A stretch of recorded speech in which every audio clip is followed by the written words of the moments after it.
Assalamualaikum warahmatullahi wabarakatuh. Saya Nur Aliha dan teman-teman dari kelompok 10 atas nama Nurul Fauzia, Nasruddin Usmani, Pratiwi Dewi Maharani, dan Putri Nabila Basyasya akan mempresentasikan jurnal karya dari Dani Hermawan dan Atep Hendang Waluya, mahasiswa Universitas Muhammadiyah Tangerang, dengan judul Peran Zakat Infak Sedekah dan Wakaf dalam pemberdayaan masyarakat miskin di Provinsi Banten. Yang pertama pendahuluan, di sini pendahuluannya latar belakangnya penyumbang garis kemiskinan Provinsi Banten. Garis kemiskinan provinsi di Banten ini baik di perkotaan maupun di pedesaan adalah sama. Salah satu penyumbang garis kemiskinan terbesar di Provinsi Banten dari aspek non-komoditi makanan adalah perumahan. Di Provinsi Banten secara keseluruhan, rumah tangga layak huni mencapai 2,81% dan rumah tangga yang tidak layak huni sebesar 0,18%. Besarnya jumlah penduduk muslim dan rendahnya kemiskinan di Provinsi Banten adalah potensi yang sangat luar biasa untuk mengatasi problematika kemiskinan.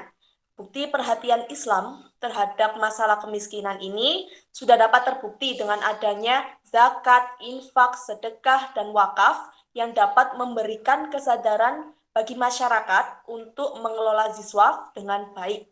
Dan karena dalam hal ini sudah dibuktikan dengan banyaknya ayat-ayat suci Al-Quran yang dapat memberikan perintah, anjuran, dan motivasi kepada umat Islam untuk mendistribusikan sebagian harta yang dimiliki kepada fakir miskin.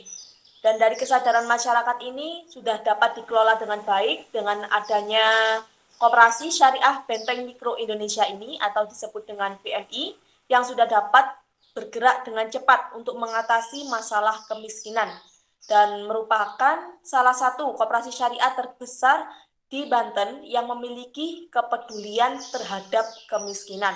Untuk itu, pengelolaan dana ZIS, zakat, infak, dan sedekah di Koperasi Syariah Benteng Mikro Indonesia ini sudah terbukti dengan baik dengan terlaksananya pembangunan 172 rumah siap huni bagi masyarakat miskin di Provinsi Banten.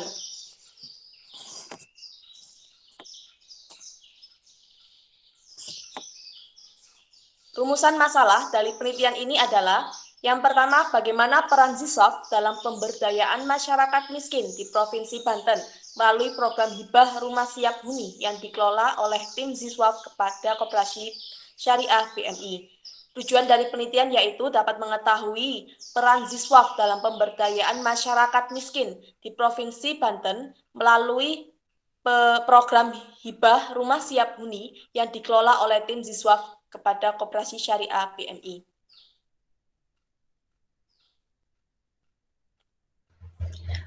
Kemudian di sini ada metodologi penelitian. Pada penelitian ini menggunakan penelitian kualitatif, yaitu penelitian lapangan atau field research. Kemudian teknik pengumpulan data di sini ada 3, yaitu dengan reduksi data, penyajian data, dan penarikan kesimpulan. Sumber data yang digunakan oleh peneliti ini ada 2, yaitu sumber data primer dan sumber data sekunder. Di mana sumber data primer, peneliti menggunakan teknik wawancara tidak terstruktur atau bebas, di mana responden yang dipilih oleh peneliti ini terkait dengan tim Ziswaf BMI dan 4 orang yang menerima manfaat program hibah rumah siap huni. Kemudian untuk sumber data yang digunakan sekunder adalah salah satunya dengan buku, dokumen, atau hal-hal yang lain yang mendukung penelitian penulis tersebut.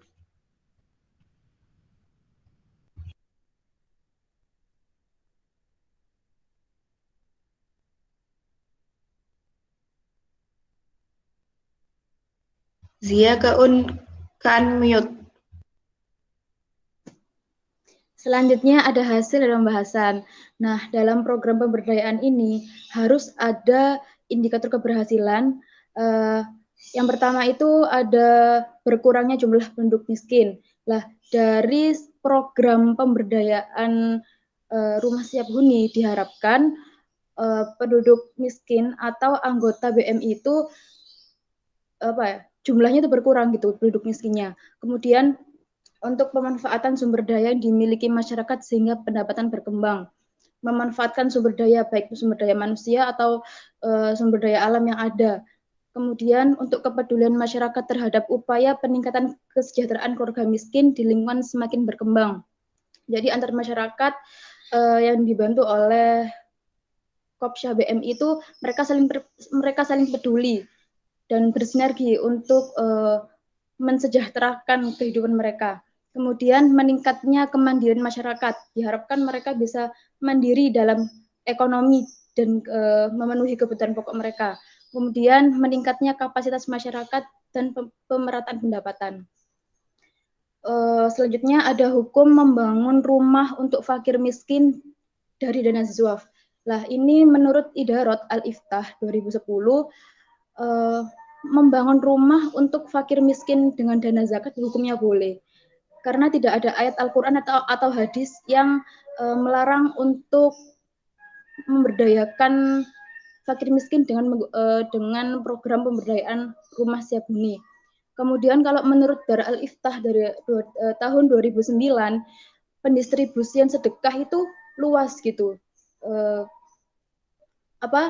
Untuk dibandingkan dengan pendistribusian zakat. Karena kalau pendistribusian zakat itu hanya 8 asnaf. Kalau misal sedekah itu luas gitu. Termasuk dengan infak gitu kan. Kemudian membangun rumah dengan dana sedekah diperbolehkan, apalagi untuk membangun rumah untuk fakir miskin dengan menggunakan dana zakat itu sangat diperbolehkan.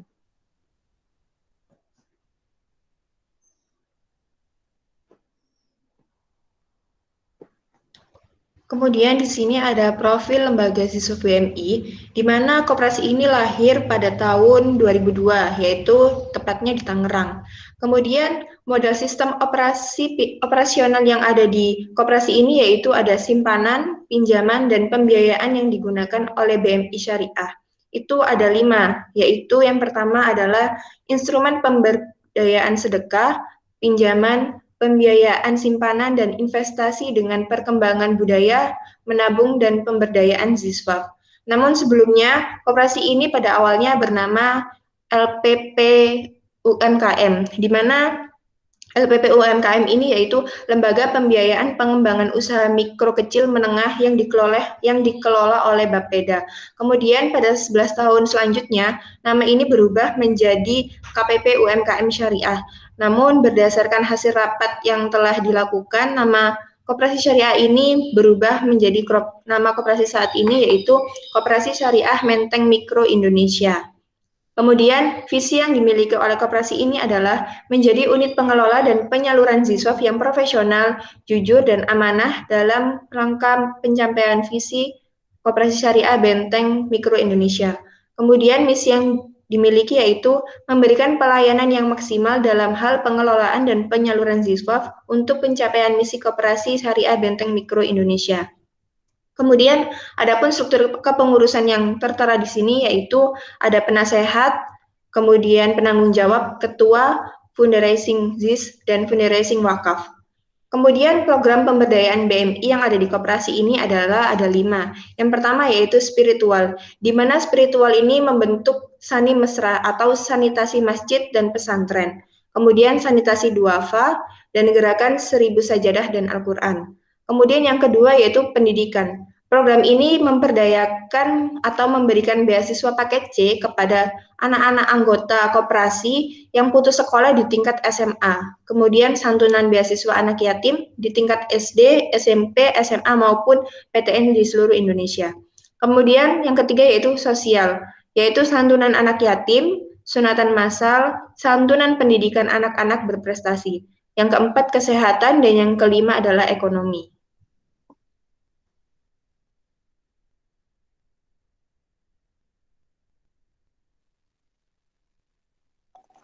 Selanjutnya, sejarah dan tujuan program Hibah Rumah Siap Huni BMI, di mana program ini dimulai pada tahun 2015 sebagai bentuk kepedulian pihak BMI terhadap anggotanya.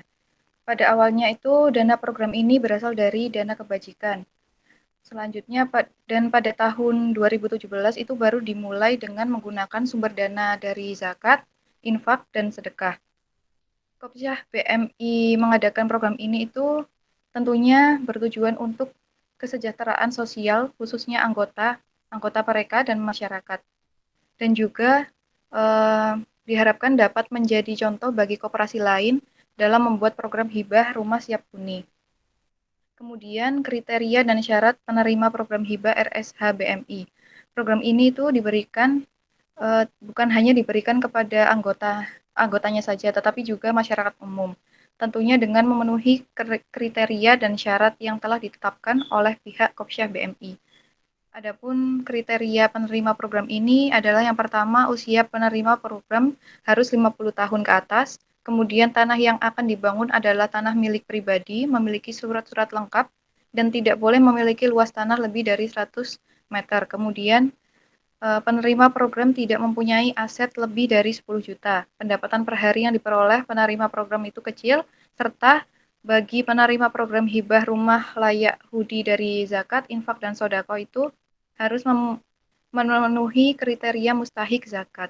Dan juga syaratnya sangatlah mudah, cukup menyerahkan kartu tanda penduduk, kartu keluarga, dan surat tanah yang akan dibangun. Next. Siap huni BMI. Ini sumber dananya yang pertama dari dana kebajikan, yaitu yang berasal dari biaya administrasi anggota, diambil dari pembiayaan anggota sebesar 1%, yang mana biaya administrasi ini tidak menjadi sumber pendapatan Kopsyah BMI, melainkan digunakan untuk kesejahteraan anggotanya. Kemudian yang kedua, berasal dari dana zakat, infak, dan sedekah, di mana sumber dana kedua ini digunakan untuk membangun dan memperbaiki rumah non-anggota. Sedangkan dana pertama, dana kebajikan, itu digunakan untuk anggota Kopsyah BMI sendiri. Kuantitas dan kualitas rumah yang dibangun. Dari tahun 2015 sampai dengan tahun 2018, yaitu selama 4 tahun, Kopsyah BMI telah membangun dan menghibahkan 140 unit rumah siap huni di Provinsi Banten bagi masyarakat miskin, baik itu anggota maupun non-anggota. Yang mana dari 140 unit rumah siap huni tersebut, 100 rumah dibangun dengan dana kebajikan, sedangkan 40-nya lagi dibangun dengan menggunakan dana zakat, infak, dan sedekah. Hingga pada tahun 2019, yang rencananya akan membangun 100 unit rumah, itu sudah terbangun 26 unit rumah dengan luas 5 kali 6 atau 30 meter persegi. Selain itu juga BMI tidak membedakan standar rumah yang terbangun dari dana kebajikan dan dana dari zakat, infak, dan sedekah. Rumah dengan dinding full tembok menggunakan bata ringan, lantai keramik, atap rumah menggunakan asbes, dan lain sebagainya itu telah memenuhi rumah layak huni dengan biaya yang dikeluarkan untuk membangun satu unit rumahnya sejumlah 46 juta.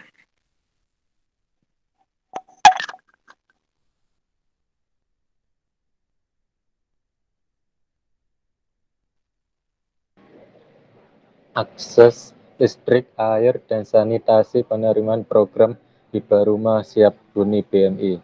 Sebelumnya para penerima manfaat program yaitu diwawancari pada tahun 2019, HRS BMI telah bisa mengakses listrik.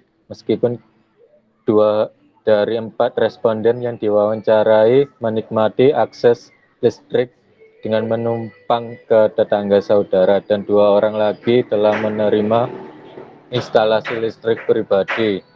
Pihak BMI tidak memberikan instalasi listrik. Adapun akses air, ada beberapa di antara warga memiliki akses air sendiri dan ada yang mengakses ke tempat lain dengan bayar seikhlasnya. Sedangkan akses sanitasi bisa menggunakan WC yang dibangun BMI. Selanjutnya, kesejahteraan ekonomi penerima program hibah rumah siap huni BMI. Tujuannya BMI yaitu menyelenggarakan program ini adalah untuk kesejahteraan sosial anggota pada khususnya, dan masyarakat pada umumnya. Berdasarkan wawancara dengan penerima program Rumah Siap Huni, kehidupannya mereka lebih baik dari sebelumnya, karena sebelumnya pendapatan mereka sebagian digunakan untuk perbaikan rumah. Sedangkan sebagian lagi mereka merasa tetap sama. Hal ini dikarenakan bahwa mereka berada pada posisi bukan pada usia produktif lagi.